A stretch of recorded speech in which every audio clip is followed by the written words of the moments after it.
महात्मा मुंडे साहेबांवर पंकजाताईवर बोलू नये ही विनंती आहे त्याला। आणि इथून पुढं कोणीही शांत बसणार नाही। तुम्ही एक पाऊल चालला, आम्ही 2 पाऊल चढू। इथून पुढं कोणी शांत बसणार नाही। हे आमच्यासाठी आमचं सर्वस्व आहे। आम्ही ह्यांच्यासाठी रक्ताचं पाणी करू। आणि जरा गेला कधीही त्यांनी इथून पुढे जर असे आरोप केले आणि हे एवढा मोठ्या लायकीचा नाही जरांग्या 2.5 कोटी सुपार त्याला त्याची लायकी लागते। ह्याची लायकी एवढी 2.5 कोटीची नाही। देशी पेरणारा पिदाडा माणूस आहे हा। ह्याची लायकी नुसार ह्यानं बोलावी बस।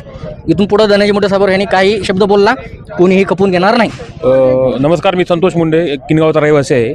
आम्ही आज या ठिकाणी जमलो असताना वंजारी समाजावर तीव्र शब्द आणि खालच्या भाषेवर टीका केली जाते प्रत्येक म्हणजे कुठल्याही याच्यावर जाताना।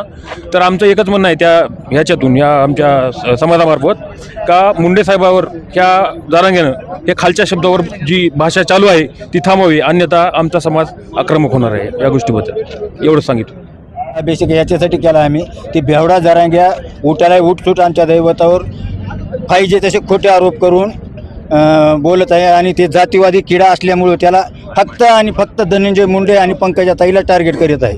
त्यासाठी आम्हाला ते बेवडा जिथं दिसेल तिथं त्याला जोड्यानं मी स्वतः मारणार आहे। आमच्या धनंजय मुंडे साहेबापर्यंत त्याची याची ताकदच नाही। जर आलाच तर आमच्यापासून पुढे झाला त्याची हिंमतच होणार नाही। त्याला असं तुडविणार आम्ही ते जागेवर मारायला पाहिजे। आणि त्याला वाटायला की प्रत्येक माणूस मीच चाहना आम्हाला मराठ्याशिवाय नाही, मगर या जरांग्या बेवड्याची दिसेल तिथं त्याची खैर करणार नाही आम्ही।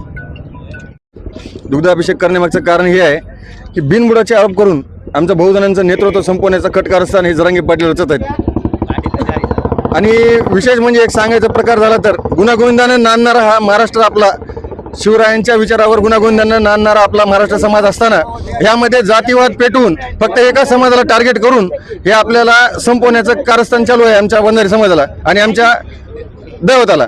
आम्हाला गोपीनाथराव मुंडे साहेब, स्वर्गीय गोपीनाथराव मुंडे साहेबांनी एकत्रित येऊन संघर्ष करण्याचं शिकवलेलं होतं, पण यांनी आमचा संघर्ष मोडीत काढण्याचा प्रयत्न चालू केला आहे आणि आमच्या समाजाला एकदम बदनाम करण्याचा प्रयत्न आहे यांचा। आणि आमचं म्हणणं एवढंच आहे, आम्हाला मराठा समाजाशी वैर नाही, पण समाजामध्ये जातीय तेढ निर्माण करणाऱ्या ह्या जरांग्याचं करायचं काय?